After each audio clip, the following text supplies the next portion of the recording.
Good morning. Good morning, sir. Okay, so today we are going to discuss the topic paper chromatography. Already you learned the how to perform the paper chromatography, how to separate out the different samples using the paper chromatographic technique. So very simply, paper chromatography is one of the most important type of the chromatography, useful for both qualitative as well as the quantitative separation. So paper chromatography, if it is coated with some adsorbents, then we can say that yes, the principle involved behind the paper chromatography is the adsorption. If not, then paper chromatography is the principle involved is like a partition coefficient based on the partition coefficient. So paper chromatography is a very simple technique. The samples are distributed in between the two phases, mobile phase as well as the stationary phase, and the separation takes place and useful for both qualitative as well as the quantitative analysis.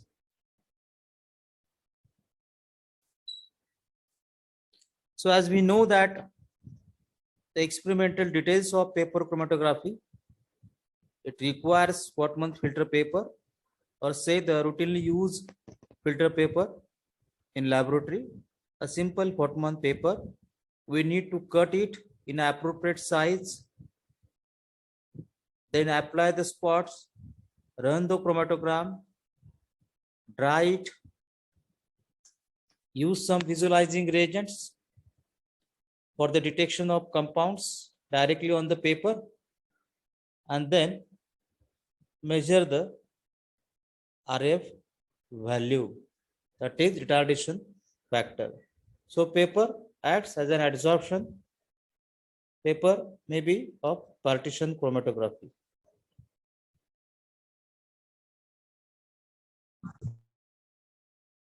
So simple principle involved behind the paper chromatography is that mainly it is useful for partition chromatographic technique rather than the adsorption one. So cellulose layers in filter papers contains the moisture. Actually, it acts as an stationary phase, and organic solvents and the buffers are used as a mobile phase. So what is the practical requirement? So stationary phase, that is nothing but the paper.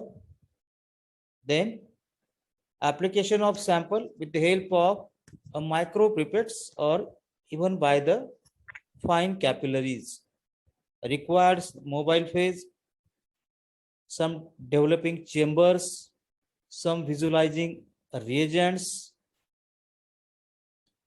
So as we know that the Wortmann filter paper with the different grades, with the different numbers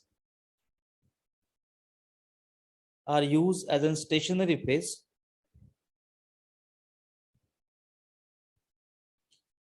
Then there are so many factors are involved for the selection of the type of the paper, the number of paper, or say the porosity, nature of the sample and the solvents used. Obviously, the selection of the stationary and the mobile phase in thin layer chromatography, in paper chromatography, even in column chromatography mainly depends upon the nature of the sample as well as the solvents used. So nature of sample and the solvents used is very important factor while selecting the technique. Second one, what about the use? What about the applications?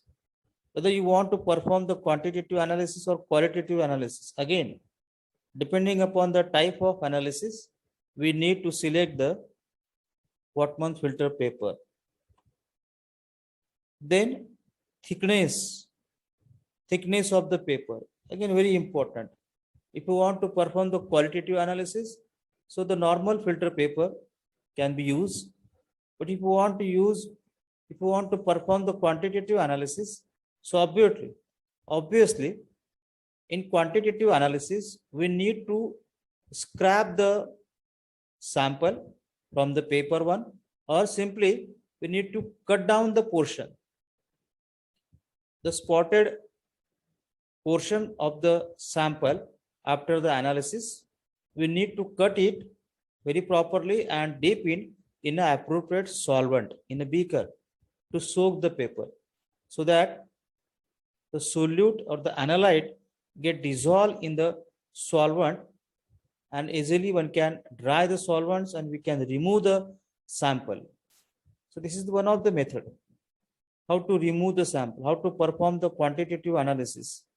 So depending upon the nature of the solute, depending upon the type of the analysis, the stationary as well as the mobile phase are selected.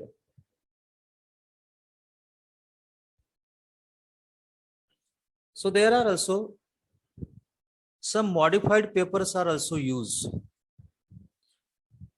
Modified papers. This technique is known as the reverse phase chromatography. Reverse phase chromatography. There may be a short note on the same, that is reverse phase thin layer chromatography. In thin layer chromatography, reverse phase thin layer chromatography techniques are also used for the analysis of some particular samples.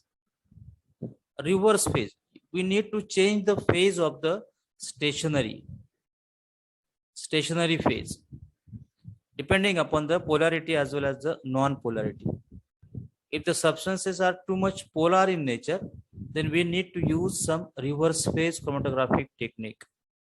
Simply dip the plate, thin layer plate, in a non-polar solvent, so that the polar samples will get resolved very properly, known as the reverse phase thin layer chromatography.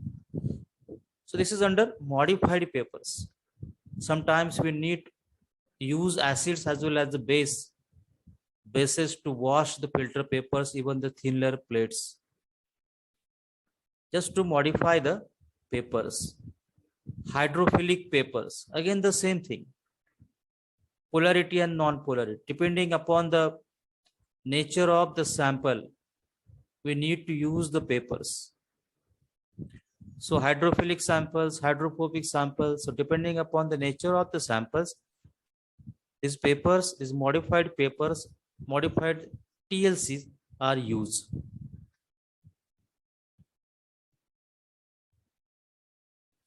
So the routine procedure, how to cut down the filter paper.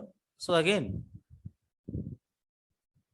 cut it appropriate size, say 2 inch to 6 inch in dimensions.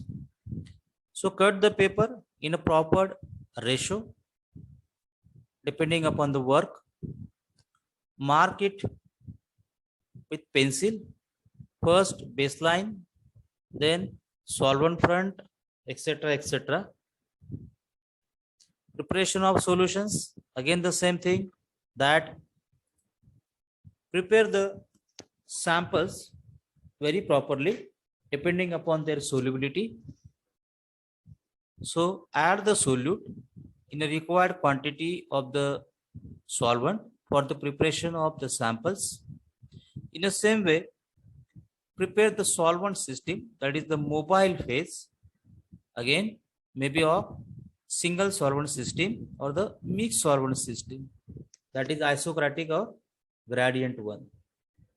So preparation of samples, preparation of the stationary phase, preparation of the mobile phase, then application of the sample over the paper on the baseline, mark with pencil, and dip the paper inside the solvent chamber or development chamber and run the chromatogram, and then remove it, dry it, and spray it with some reagents. So again, there are of two types: directly visualization of spots on the paper, or there are some indirect methods. So direct methods, if the samples are fluorescent in nature, Directly you can place the paper in a UV chamber. So directly you can visualize the spots on the paper. Indirect methods use some reagents which form the complex with the analytes. Say for example, amino acids form the complex with the ninhydrin. Sucrose samples forms the complex with the aniline phthalate. Likewise, there are some indirect methods for visualization of spots on the paper. So now this is the very routine technique, and there are some types. These are again very common. You can perform the ascending paper chromatography. Solvent will rise upward direction, known as ascending paper chromatography. Descending, downward side, downward slope. Ascending and descending. First, the sample, the analyte will run in ascending order and then in a descending one. Fourth technique is important, that is circular or radial development technique. So there may be question. Explain the various development techniques of paper chromatography. Various visualization techniques of paper chromatography or thin layer chromatography. Different removal techniques for quantitative analysis. So likewise, we need to prepare circular or radial paper chromatography. As you are observing on a slide, we need to cut the paper circular one with the help of the compass. So cut it in appropriate size. The shape of the paper is circular one. That's why it is known as the circular paper chromatography.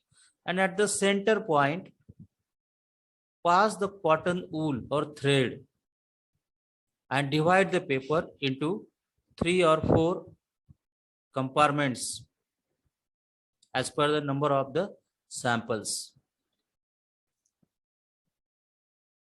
So two-dimensional.